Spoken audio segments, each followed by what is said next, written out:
Hello అండి, welcome to tree media devotion.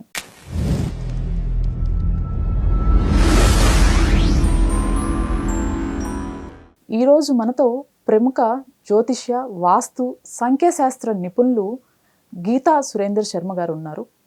అలానే జయ Vinayaka marriage bureaus అధినేత కూడా అండి. నమస్తే సార్.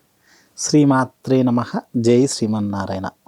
రాజశ్యామల వారాహి హోమాలకి పెట్టింది పేరు, ఉపాసకులు. మొదటగా మాకున్న సందేహం, అసలు రాజశ్యామల హోమం యాగం అనేది కేసీఆర్ గారితో బాగా పాపులర్ అయింది. అసలు అంటే ఏంటి రాజశ్యామల హోమం అంటే ఏంటి, వీటి విధి విధానాలు ఎలా ఉంటాయి, ఎలా నిర్వహించుకోవాలి, ఏ పద్ధతులతో? జై శ్రీమన్నారాయణ. శ్రీమాత్రే నమః. అమ్మ అంటే మనకు రాజశ్యామల అంటే అమ్మవారు ఇప్పటి నుంచి కాదు, మనకు మొదటి నుంచి కూడా పాపులారిటీ ఉంది రాజశ్యామల. అంటే రాజశ్యామల అంటే రాజ్యం ఏలటము, అంటే రాజ్యాన్ని తెచ్చుకోవటము. అప్పుడు పాత పురాణాలలో ఎలా ఉండేదండి, ఒక రాజ్యాన్ని ఒకరు గుంజుకునేవాళ్ళు, అది రాజ్యం వెళ్ళటం. ఒక రాజు అయ్యాడంటే ఆ రాజ్యాన్ని మొత్తం పాలించేవాడు, ఒక అధిపతి. ఇప్పుడు చిన్న చిన్న స్థానం నుంచి పై వాళ్ళు ఎవరైనా సరే, ఇప్పుడు చిన్న స్థానం అంటే వార్డ్ నెంబర్ ఉంటారు, అంటే ఆ వార్డులో ఎలాంటి ప్రాబ్లమ్స్ వచ్చినా కూడా అతని దగ్గరికి రావాల్సిందే కదా. అతను ఆ ఏరియాకు రాజ్యం వెళుతున్నట్టు. అతను ఎన్నుకున్న వాళ్ళు సర్పంచే కదండి.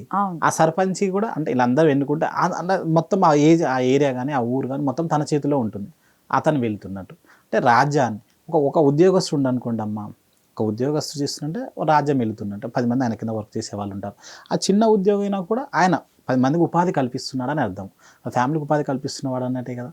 అంటే అమ్మవారు రాజశ్యామల అంటే రాజ్యాన్ని తేవటము, రాజ్యం ఏలటము, రాజ్యాధికారాన్ని దక్కించుకోవటం 2 విధాలా ఉంటుంది. అంటే ఇప్పుడు ఒక ఉద్యోగానికి ప్రయత్నం చేయాలన్నా మనకు ఉద్యోగం రావాలి. మేము కొన్ని సంవత్సరాల నుంచి ప్రయత్నం చేస్తున్నాము, నాకు ఉద్యోగం రావట్లేదు. నేను ఒకటి ఎమ్మెల్యేగా పోటీ చేస్తున్నాను, ఒక ఎంపీగా పోటీ చేస్తున్నాను, ఒక సర్పంచ్గా పోటీ చేస్తున్నాను, ఒక వార్డ్ మెంబర్గా పోటీ చేస్తున్నాను. అంటే వాళ్ళకి కావలసిన అధికారాన్ని, ఇప్పుడు అమ్మవారు, ఇప్పుడు నేను ఒక ఎమ్మెల్యేగా పోటీ చేయాలి అని అనుకోండి, ఎన్ని రోజులు చేయాలి ఆ హోమాన్ని, అప్పుడు యాగం చేయించుకోవాలి.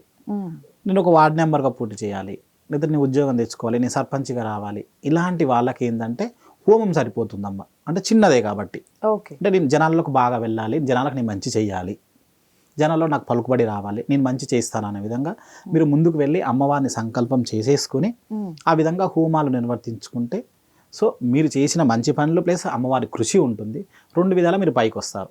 ఉద్యోగం కూడా అంటే నేను బాగా కష్టపడుతున్నాను, నాకు ఉద్యోగం రావట్లేదు, నాకు అన్ని స్కిల్స్ బాగున్నాయి, నాకు ఎందుకు రావట్లేదు, నా దశ బాగలేదా, అమ్మవారికి మీరు అమ్మవారి మనసులో సంకల్పం చేసేసుకొని అమ్మవారు మీరు అంటే గుడికి వెళ్ళి ప్రదర్శన చేసినా, మీరు మంత్రాలు జపించుకున్నా, లేదు మీ హోమమే చేయించుకుంటాం అనుకుంటే మీరు రాజశ్యామల అమ్మవారికి సపరేట్గా ఇవి ఉంటాయండి మంత్రాలు?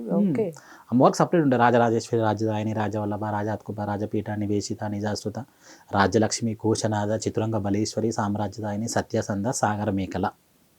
అంటే అమ్మవారికి ఉద్యోగం రావాలనుకున్న వాళ్ళు, ఉద్యోగంలో ప్రమోషన్స్ రావాలనుకున్న వాళ్ళు, ఉద్యోగంలో డిస్టర్బెన్స్ ఉంటాయి, అంటే ఏదైనా మనకు అనుగుణంగా ఉండదు, మన పెద్ద ఉద్యోగంలో కూడా చాలా డిస్టర్బెన్స్ ఉంటాయి.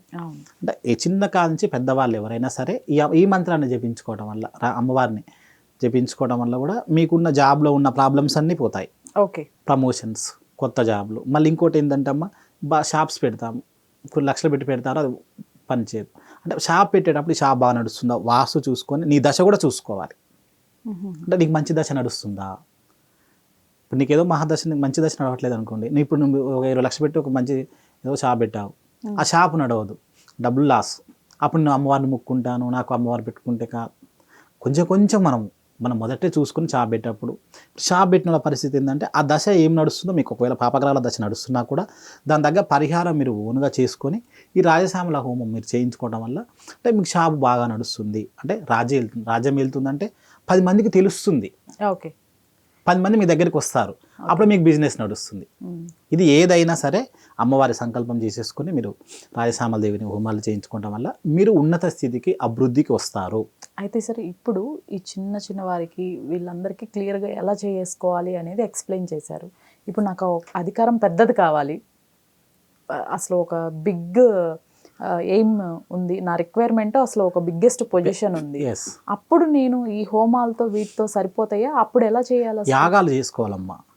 రాజశ్యామల యాగం చేసుకోవటం వల్ల పెద్ద ఆయన ఉన్నారు కేసీఆర్ గారు, అప్పుడు ఎన్ని రోజులు చేశారండి ఫస్ట్ టైం?